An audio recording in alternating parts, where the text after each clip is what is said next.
Good afternoon students. इस video के अंतर्गत हम लोग एक नया चैप्टर की शुरुआत कर रहे हैं 67। कुछ विभक्तियों का अनुवाद, यानी कुछ ऐसी विभक्तियां हिंदी की होती हैं जिनका जानना बहुत आवश्यक है कि हिंदी से अंग्रेजी में उसको किस प्रकार से ट्रांसलेट किया जाए। कुछ विभक्तियों का अनुवाद हिंदी विभक्तियों कारक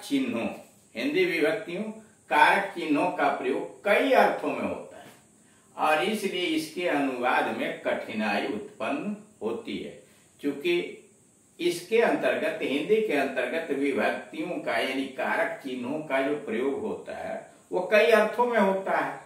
तो इसलिए अंग्रेजी बनाते समय कठिनाई होनी आवश्यक है, तो हमें उसकी जानकारी होनी चाहिए। को का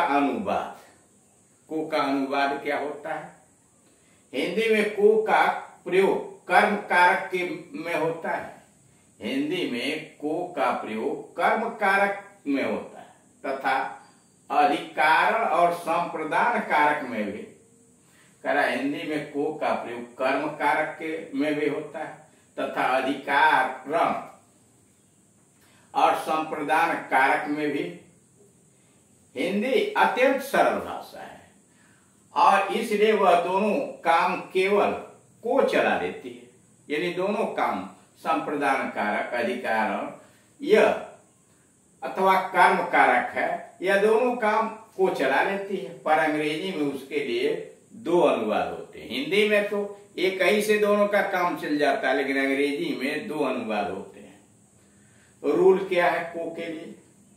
कुछ वाक्यों में को का प्रयोग समय, स्थान, प्रयोजन, उद्देश्य का बोध कराने के लिए होता है। हिंदी के कुछ ऐसे वाक्य आते हैं जिसमें को का प्रयोग समय के लिए, स्थान, प्रयोजन, उद्देश्य का बोध कराने के लिए होता है। इसलिए को का अनुवाद इस प्रकार होता है, यानी को का अनुवाद इसलिए इस प्रकार करना टू इन्फिनिटिव यानी टू प्लस वर्ब, इन्फिनिटिव यानी टू लगाइए और क्रिया का फर्स्ट फॉर्म, यानी को के लिए किसी वाक्य में एट आएगा, किसी में इन आएगा, किसी में आन आएगा, किसी में टू आएगा।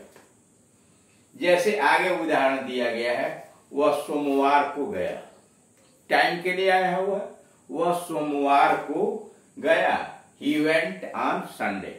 अब यहां को की अंग्रेजी क्या आई? आन आ गया, he went on Sunday। यानी देख रहे हैं कि हिंदी में को एक ही आ रहा है, लेकिन वह अंग्रेजी के अंतर्गत टाइम के लिए अलग प्रक्रिया है, स्थान के लिए अलग प्रक्रिया है।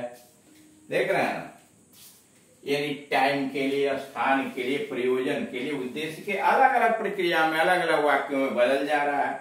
तो यहाँ पर जो आया वो सोमवार को आया, ही वेंट ऑन संडे, ये टाइम के लिए है। मैं रविवार को जाऊंगा, I will go on Sunday, I will go on Sunday. यहां भी को की अंग्रेजी हुई ऑन। वह 15 तारीख को आएगा, he will come on 15th। वह 15 तारीख को आएगा, he will come on 15th। वह शाम को आएगा, वह शाम को आएगा, he will come in the evening। ध्यान दीजिए ऊपर आन आ रहा था, यहां इन आ गया, he will come in the evening। वह शाम को आएगा। अब यहां को के लिए जो अंग्रेजी आई वह इन आया, today, he will come in the evening today। या in the evening नहीं लगाना तो सीधे he will come this evening, या तो टुडे लिखना तो इन द इवनिंग टुडे, आज शाम को आएगा, अथवा he will come this evening। तब वहां कुछ नहीं लगा, यानी को की अंग्रेजी बन ही नहीं, he will come this evening अगर आपने लिखा तो। वह दोपहर को सोता है, he sleeps at noon। ध्यान दीजिएगा यहाँ एट ना गया, वह दोपहर को सोता है, he sleeps at noon।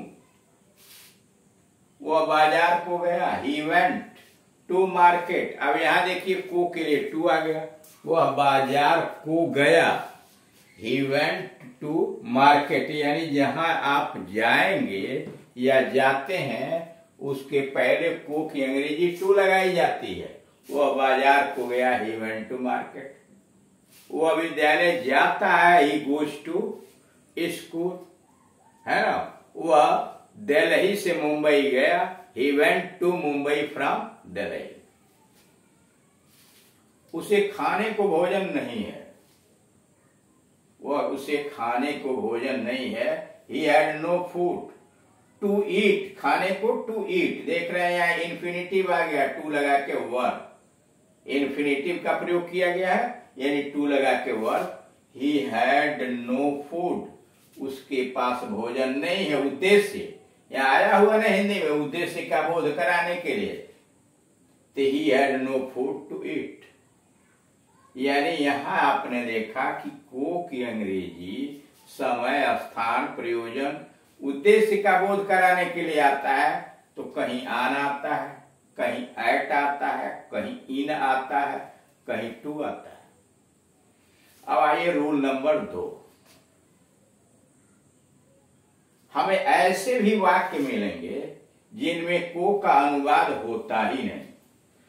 कह रहा है ये ऊपर जो अभी बताया गया कि को के लिए आप एट, इन, ऑन, टू या इन्फिनेटिव का प्रयोग करते हैं, लेकिन यहां कहा जा रहा है कि कुछ ऐसे भी वाक्य मिलेंगे अंग्रेजी के आपको कि जिसमें को का अनुवाद होता ही नहीं है, क्योंकि को से जुड़ा नाउन या प्रोनाउन किसी ट्रांजिटिव वर्ब का ऑब्जेक्ट होता है।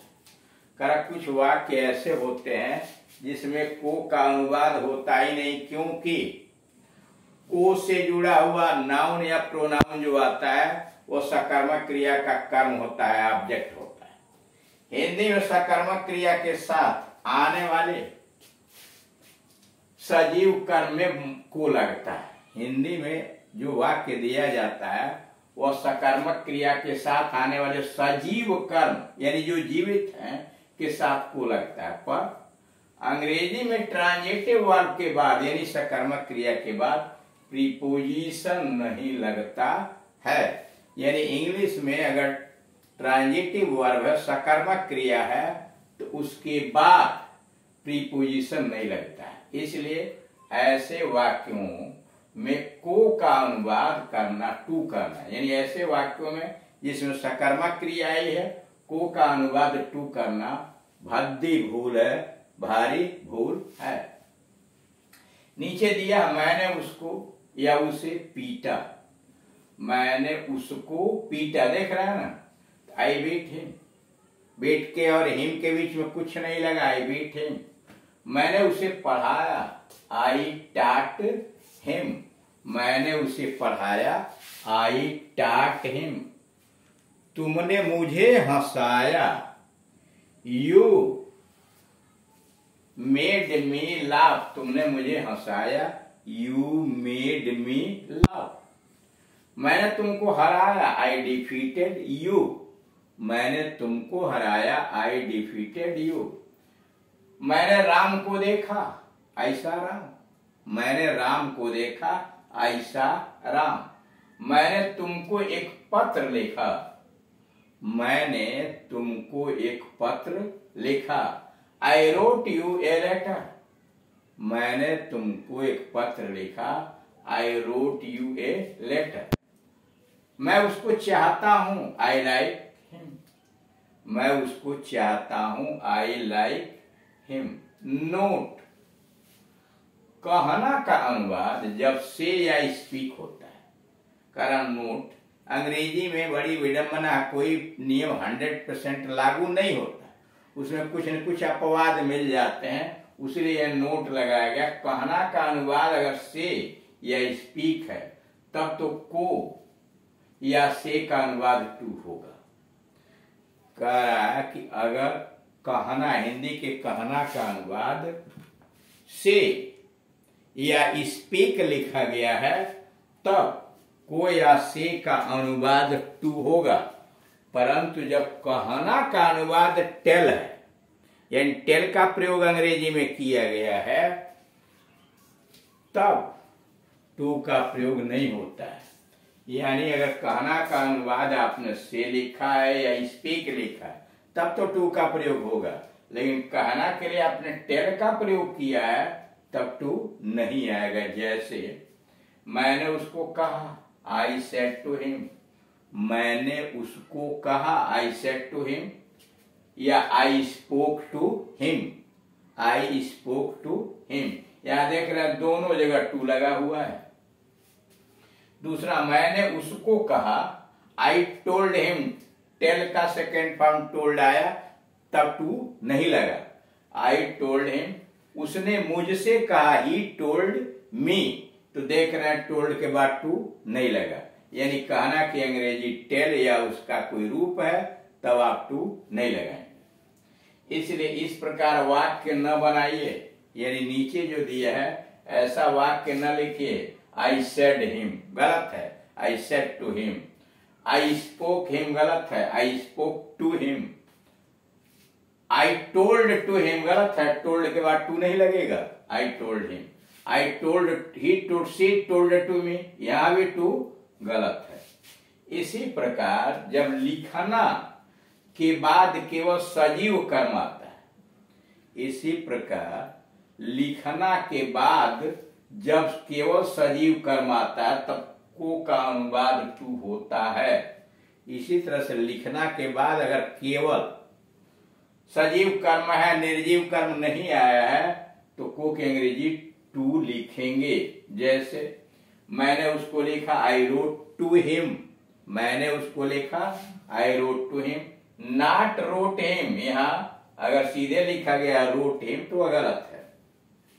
मैंने मोहन को लिखा, आई रोट टू मोहन, मैंने मोहन को लिखा, आई रोट टू मोहन। मैंने उसको एक पत्र लिखा, I wrote him a letter. देखिए ध्यान दीजिएगा, यहां जब निर्जीव ऑब्जेक्ट भी आ गया तो रोट के बाद टू हटा दिया गया, I wrote him a letter. यानी अकेले जब लिखने के बाद सजीव कर्म आएगा तभी टू लगाएंगे। Not wrote to him a letter, यह गलत है।